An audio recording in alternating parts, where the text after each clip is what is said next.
welcome Dave Berry, who just made the official opening of our school radio station. What inspired you to become a radio presenter? Well, firstly, hello and thank you so much for having me on the show.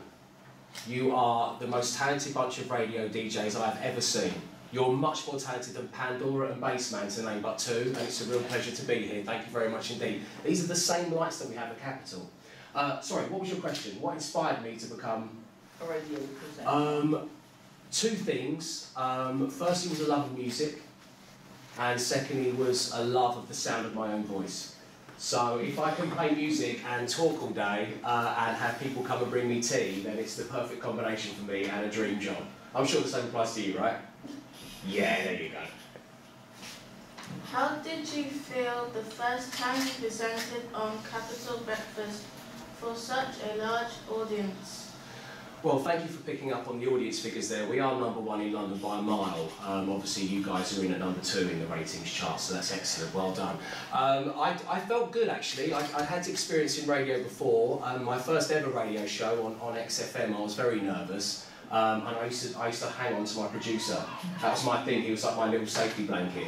He was like my night-night teddy bear. I used to hold on to him while I was talking on the radio. He's got all kind of bruises and claw marks on his shoulder. But by the time I got to do Capitol Breakfast, I kind of felt like I knew what I was doing, and I just really enjoyed it. And it was nice to be able to play music and talk at more people than I were before. How hard is it to get into this kind of job? Well, I think it's very difficult, but I think certainly what you guys have done here at Charlton Manor School is going to set you out on the right path. I think this gives you an advantage at an age and a stage in your life when you're going to be well ahead of the curve, as the saying goes. I think that you've kind of been using the faders there, using the buttons. You've got the screens, you've got your mic technique down, you've got your volume buttons. So I think this is going to put you ahead of anybody else wanting to get into radio. So it is difficult, but if it's something that you wanted to do, I think you've certainly got the right facilities around you at a great time in your life. What skills do you need to learn in order to be a radio presenter? What skills you need to learn to be a radio presenter? You need to be able to not crash a vocal. Do you know what that is? Like your voice cracking? No, it's like when a song starts out as an introduction. So it might have a 7-second introduction. So it's important that you all learn how to be able to say your name, the name of the radio station, what the song is and who the artist is in the 7 seconds before they start singing. Because nobody wants you talking over Taylor Swift singing her song. Because even though you guys are big stars, no one's bigger than Taylor Swift. So that's one skill. And also be very lovely to your colleagues. Always be very nice to everybody you work with. That is the most important thing you're ever going to learn. What is the most satisfying thing about your job? The lazy radio DJ in me would say finishing work at 10 o'clock in the morning.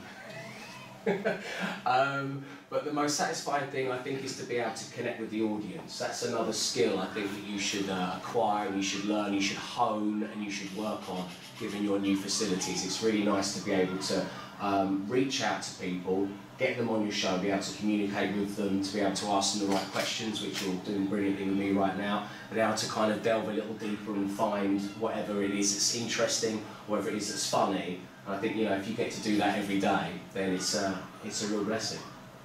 In Charlton Manor, we are leading the way in using cooking in the curriculum.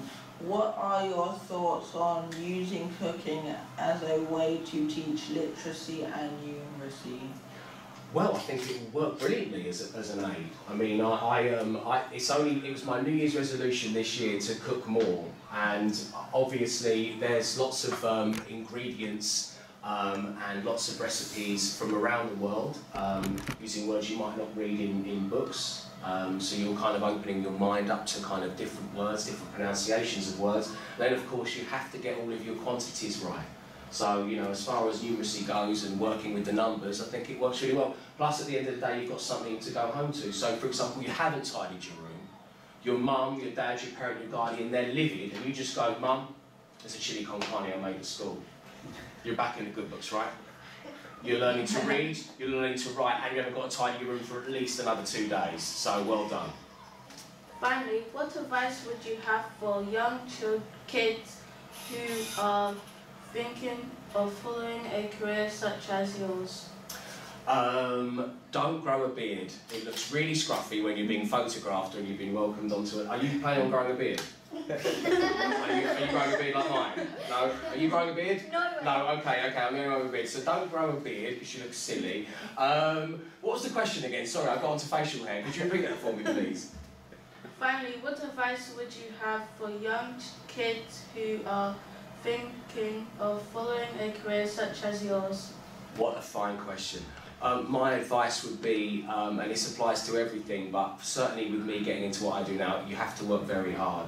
I got up very, very early, all of the time, and I went to all corners of the country, and you have to be able to accept a knockback, because not everything is going to go your way in life, particularly not in this industry, and you have to be able to be strong enough as a person to go again.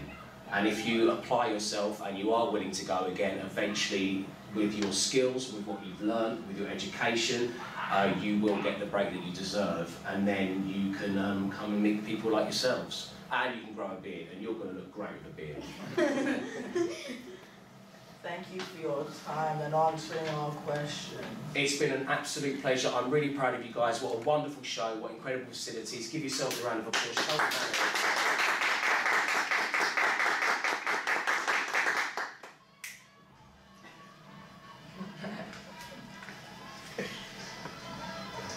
Put the mics down.